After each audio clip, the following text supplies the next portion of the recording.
வணக்கம். நான் டாக்டர் சிவகுமார். நம்ம தொப்பையை நம்ம தடவி பார்த்துட்டு எப்படியாவது உடம்பை குறைக்கணும்டா அப்படின்னு ஒரு நாளைக்கு முடிவெடுத்து டயட்டை கம்மி பண்ணி வாக்கிங் அதிகப்படுத்தினா 2 இல்லை 3 வாரம் தான் கண்ணெல்லாம் ஒட்டி போக ஆரம்பிக்கும். எல்லாரும் கேட்க ஆரம்பிப்பாங்க, என்ன உடம்பு இளைக்கிற போல அப்படின்னு. நமக்குள்ளே ஒரு குஷி ஏற்பட்டு இன்னும் 2 இல்லை 3 வாரம் தான் அப்படியே தொப்பையெல்லாம் கரைஞ்சி போயிடும் அப்படின்னு போனால் உடம்பே குறையுமே தவிர நம்ம எதை குறைக்குன்னு நினச்சா அந்த தொப்பை குறையவே குறையாது. ஏன் இந்த தொப்பை மட்டும் குறைய மாட்டேங்குது, அதை எப்படி சரி செய்வது, அதை பற்றி தான் இந்த வீடியோவில் பார்க்க போகிறோம்.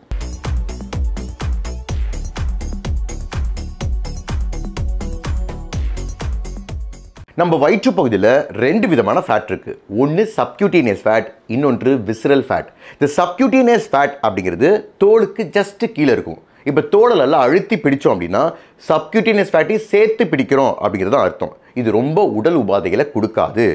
ஆனால் விசரல் ஃபேட் தொப்பையில் ரொம்ப டீப்பாக ஒவ்வொரு உறுப்பையும் சுற்றி இருக்கும். உதாரணத்துக்கு இன்டெஸ்டைன், பான்கிரியாஸ், லிவர் எல்லாத்தையும் சுற்றி இருக்கும். இது அதிகமாக இருந்தால் ஆபத்தானது. ஒரு தொப்பையை குறைக்கணும் அப்படின்னா இது 2த்தையும் குறைச்சாகணும். விசரல் ஃபேட்டை குறைக்கிறது மூலமாக அவருக்கு ஓவரால் தொப்பை குறையும். சப்க்யூட்டேனியஸ் ஃபேட்டை குறைக்கிறது மூலமாக உள்ளே இருக்கிற மசில்ஸ் எல்லாம் தெரிஞ்சு 6 பேக்ஸே வரும். ஏன் சில பேருக்கு தொப்பை மட்டும் குறைய மாட்டேங்குது அப்படின்னா 4 காரணங்கள் இருக்குது. முதல் காரணம் ஹை கார்டிசால் லெவல்ஸ். கார்டிசால் அப்படிங்கிறது ஒரு ஸ்ட்ரெஸ் ஹார்மோன். நம்ம அடிக்கடி ஸ்ட்ரெஸ் ஆனாலோ இல்லை தூக்கம் இல்லாமல் இருந்தாலோ நம்ம உடம்புல கார்டிசால் அளவு அதிகமாகும். கார்டிசால் அளவு அதிகமாக இருந்தால் நம்ம தொப்பையில் விசரல் ஃபேட்டும் அதிகமாகும். அது மட்டும் இல்லாமல் கார்டிசால் அப்படிங்கிற ஹார்மோன் நம்ம உடம்புல இருக்கக்கூடிய அணுக்களோட இன்சுலின் சென்சிட்டிவிட்டியை குறைச்சிரும். அதனால ரத்தத்தில் சர்க்கரை அளவு அதிகமாகும். இந்த எக்ஸஸ் சுகர் கொழுப்பாக மாறி தொப்பையை குறைய விடாது. அதனால் கார்டிசால் அளவை சீராக வச்சுக்கிறதுக்கு ஸ்ட்ரெஸ்ஸை குறைச்சி தூக்கத்தை சரி செய்யணும். இது 2த்துக்குமே தனி வீடியோஸாக போட்டிருக்கேன். அதோட லிங்கை டிஸ்கிரிப்ஷனில் கொடுத்துருக்கேன். 2வது காரணம் டூயிங் ராங் எக்ஸசைஸ். உடற்பயிற்சியில் 2 தவறு செய்கிறோம். முதல் தவறு என்ன தெரியுமா? வெறும் கார்டியோ மட்டும் பண்ணுறது. அது கார்டியோ அப்படிங்கிறது வாக்கிங், ரன்னிங், ஜாகிங், சைக்கிளிங். இது மட்டும் பண்ணால் தொப்பை குறையாது.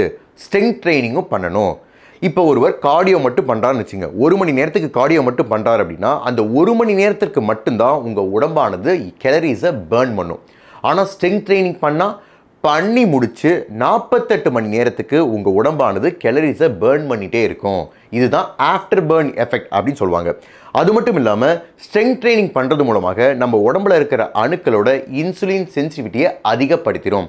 அதனால் எக்ஸஸ் சுகர் ஃபார்மேஷன் அப்படிங்கிறது ரத்தத்தில் இருக்கவே இருக்காது. கொழுப்பு எக்ஸ்ட்ராவாக உருவாகாது.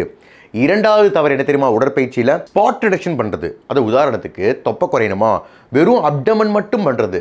இது மாதிரி வெறும் அப்டமன் மட்டும் பண்ணால் தொப்பை குறையாது. ஏன்னா there is no spot reduction.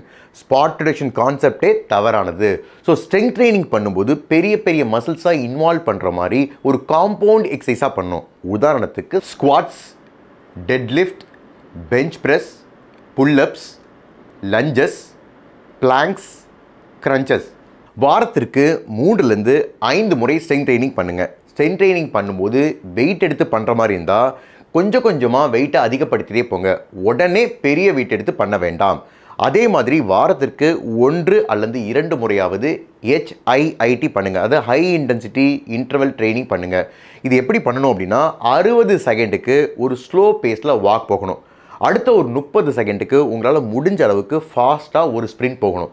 திரும்பவும் ஒரு 60 செகண்டுக்கு ஒரு ஸ்லோ பேஸில் வாக் போகணும். இது மாதிரி மாற்றி பண்ணணும் 15லேருந்து 20 நிமிஷத்துக்கு. இது மாதிரி பண்ணுறதுனால வெயிட்லாம் அது தொப்பை அப்படிங்கிறது நல்லா குறையும். நம்பர் 3, ஹிடன் கேலரிஸ் இன் டயட்.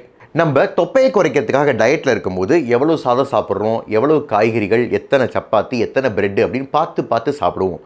ஆனால் இதுக்குள்ளே ஒளிஞ்சிருக்கிற சில ஹிடன் கேலரிஸை நம்ம கணக்கில் எடுத்துக்க மாட்டோம். இதுவே ஒரு நாளைக்கு 300லேருந்து 500 கேலரிஸ் எக்ஸ்ட்ராவாக ஆட் ஆகும். அதனால் கேலரி டெஃபிசிட் அப்படிங்கிறது ஏற்படாது. உதாரணத்துக்கு ஒரு காய் சமைக்கிறோம் அப்படின்னா 1 டேபிள் ஸ்பூன் ஆஃப் எண்ணெய்க்கு 120 கேலரிஸ் ஆட் ஆகும். எவ்வளோ எண்ணெயை ஊற்றி சமைக்கிறோம் அப்படிங்கிறது மேட்ரு தான். சில பேர் சப்பாத்திக்கு மயனேஸோ சாஸோ வச்சு சாப்பிடுவாங்க. இது கூடவே கூடாது. ஏன்னா 1 டேபிள் ஸ்பூன் ஆஃப் மயனேஸ்லையும் சாஸ்லையும் கிட்டத்தட்ட 50லேருந்து 100 கேலரிஸ் இருக்குது. பீனட் பட்டர் நல்லது தான், பிரெட்டில் வச்சு சாப்பிட்லாம். ஆனால் அதிகமான பீனட் பட்டர் கூடாது. கடையில் வாங்கின பீனட் பட்டர் அப்படின்னா கூடவே கூடாது. 1 டேபிள் ஸ்பூன் ஆஃப் பீனட் பட்டரே 90லேருந்து 100 கேலரிஸ் கொடுக்குது. சில பேர் உடம்பு இளைக்கிறதுக்காக ஃப்ரூட் ஜூஸ் குடிப்பாங்க வித்தவுட் சுகர். ஒரு glass of fruit juice without சுகரே கிட்டத்தட்ட 150லேருந்து 300 கேலரிஸ். ஹெல்த்தி ஸ்நாக்ஸ் அப்படின்னு ப்ரோட்டீன் பார் எடுத்துப்பாங்க. அது 200லேருந்து 300 கேலரிஸ்.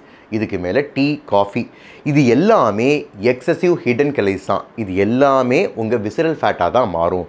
ஸோ விசரல் ஃபேட்டை குறைக்கணும், அதாவது தொப்பையை குறைக்கணும் அப்படின்னா இது மாதிரி ஹிடன் கேலரிஸையும் நம்ம ட்ராக் பண்ணிக்கணும். 4வது காரணம் ஜெனட்டிக்ஸ். ஒவ்வொருவருக்கும் அவர் உடம்புல ஒவ்வொரு இடத்துல கொழுப்பு சேரும். இது மரபணுவை பொறுத்து இருக்குது. அவர் ஆணா பெண்ணா அப்படிங்கிறத பொறுத்து இருக்குது. உதாரணத்துக்கு ஆணா இருந்தார் அப்படின்னா அவர் உடம்புல டெஸ்டோஸ்டிரோன் அப்படிங்கிற ஹார்மோன் உற்பத்தி அதிகமாகும்.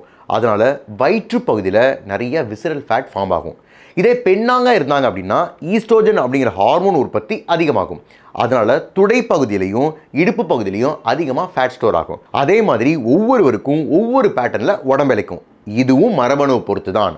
ஆனால் மரபணு தான் காரணம் அப்படின்னு இருக்காமல் நம்ம வாழ்க்கை முறை மாற்றத்தினாலையும் உணவு முறை மாற்றத்தினாலையும் மரபணுவை இன்ஃப்ளூயன்ஸ் பண்ண முடியும். அதாவது 70லேருந்து 80% ஸ்ட்ரிக்ட் டயட் மூலமாகவும் மீதி 20லேருந்து 30% ரெகுலர் எக்ஸசைஸ் மூலமாகவும் நம்ம தொப்பையை குறைக்க முடியும். கடைசியில் யதார்த்தமான உண்மை என்ன தெரியுமா? தொப்பையை குறைக்கிறது கடினமான காரியம்தான், ஆனால் முடியாத காரியம் கிடையாது. எறும்பு ஊற ஊற கல்லும் கரையும். முயற்சி செய்ய செய்ய தொப்பையும் குறையும். இந்த வீடியோ உங்களுக்கு பிடிச்சிருந்துச்சுன்னா லைக் பண்ணுங்கள், ஷேர் பண்ணுங்கள், சப்ஸ்கிரைப் பண்ணுங்கள். நன்றி, வணக்கம்.